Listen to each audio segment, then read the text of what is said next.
नमस्कार, स्वागत है आप सभी का डीपीके न्यूज में और मैं हूं आपके साथ काव्य सैन। एक बार फिर भारतीय यूजर्स के क्रेडिट और डेबिट कार्ड के डेटा चोरी की खबरें सामने आ रही हैं। साइबर सुरक्षा मामलों के cyber security research Rajshekhar Rajahariya ने दावा किया है कि देश के करीब 10 करोड़ क्रेडिट और डेबिट कार्ड धारकों के डेटा डार्क वेब पर बेचा जा रहा है। डार्क वेब पर मौजूद ज्यादातर डेटा बेंगलुरु स्थित डिजिटल पेमेंट गेटवे जस्ट पे के सर्वर से लीक हुआ है। बीते महीने राजशेखर ने देश के 70 लाख से ज्यादा यूजर्स के क्रेडिट और डेबिट कार्ड का डेटा लीक होने का दावा किया था। रिसर्चर के मुताबिक ये डेटा डार्क वेब पर बेचा जा रहा है। लीक डेटा में भारतीय कार्ड धारकों के नाम के साथ उनके mobile numbers, income levels, email ID, permanent account number और कार्ड के पहले और आखिरी 4 डिजिट की डिटेल्स शामिल है। उन्होंने सोशल मीडिया पर इसके स्क्रीनशॉट भी शेयर किए हैं।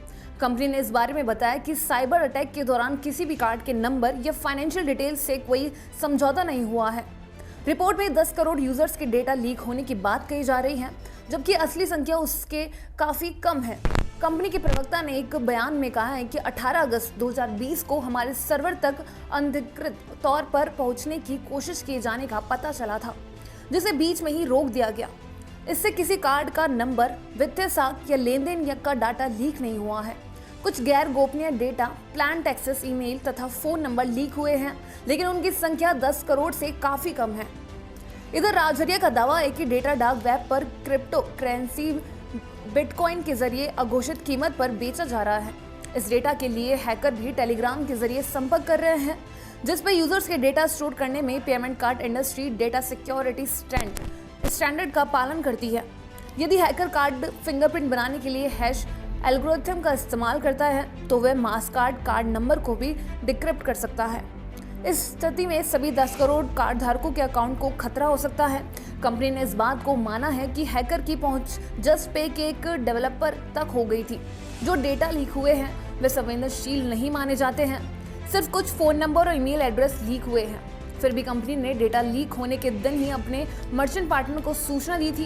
बीते महीने देश के 7 मिलियन से ज्यादा यूजर्स के क्रेडिट और डेबिट कार्ड का डेटा लीक हुआ था। राजशेखर राजहरिया ने डार्क वेब पर गूगल ट्रैवल लिंक की खोज की थी, जिसे क्रेडिट कार्ड होल्डर्स डाटा के नाम का टाइटल दिया गया था। ये गूगल ट्रैवल लिंक के माध्यम से डाउनलोड की उपलब्धि थी। इसमें भारतीय कार्ड धारकों के केवल नाम ही नहीं बल्कि उनके mobile numbers, income levels, email ID और permanent account number, PAN card details शामिल थी।